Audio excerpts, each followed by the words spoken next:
Behin, arratsalde eguzkitsu bat zen, eta arratsalde euritsu batekin topatu zen. Kaixo! Kaixo! Eta eguzkia eta euria bildu egin ziren, eta orduan arratsaldeko hortzadarra sortu zen. Eta hortzadarrak kolore asko zituen, 7 edo 700 berdin zaio. Eta koloreek bero handia zuten, eta errekan bainatzera joan ziren, eta erreka kolorez tindatu zen. Eta txoriek esaten zuten, Zer pena kolore horiek uraren barruan egotea.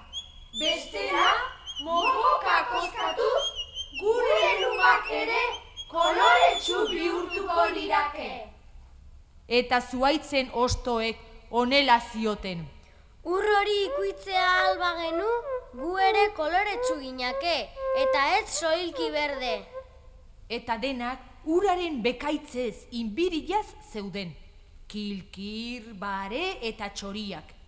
Eta horrela kantatzen zuten.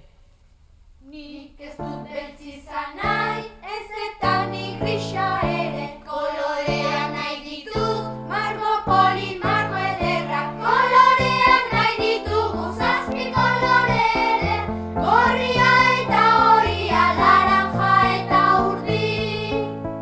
Nik ez dut beltz izan nahi, ez eta nik grisa ere. Koloreak nahi ditut, margo poli, margo ederra. Koloreak nahi ditugu 7 kolore eder. Gorria eta horia, laranja eta urdin. Eta ura haietaz iseka burlaka zegoen. Begira zein kolore politak ditudanik, eta zuek ez, ale. Baina ze gertatu zen? Arratsaldea bukatu egin zela, eta eguzkiak lo egitera alde egin zuela. Euria bakarrik geratu zen. Eta errekan ez zegoen gehiago kolorerik. Hortzadarrak eguzkiarekin alde egin baizuen. Eta xomorro guztiei bekaizkeria itzali egin zitzaien. Orain ura ez du margorik.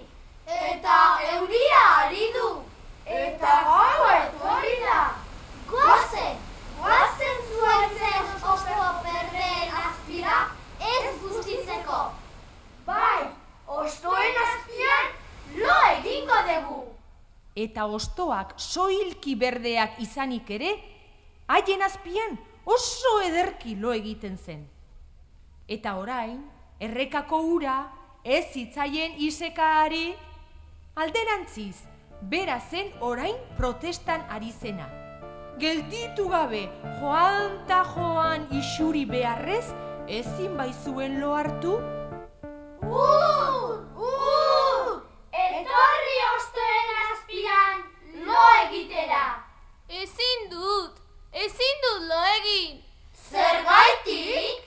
Ura naiz, ezin naiz gelditu, beti isuri egin behar, eta horrela ezin loak hartu. Eta horrela, erreka eta basoko xomorroek ikasi zuten inbirilarekin ezin dala zoriontsu bizi.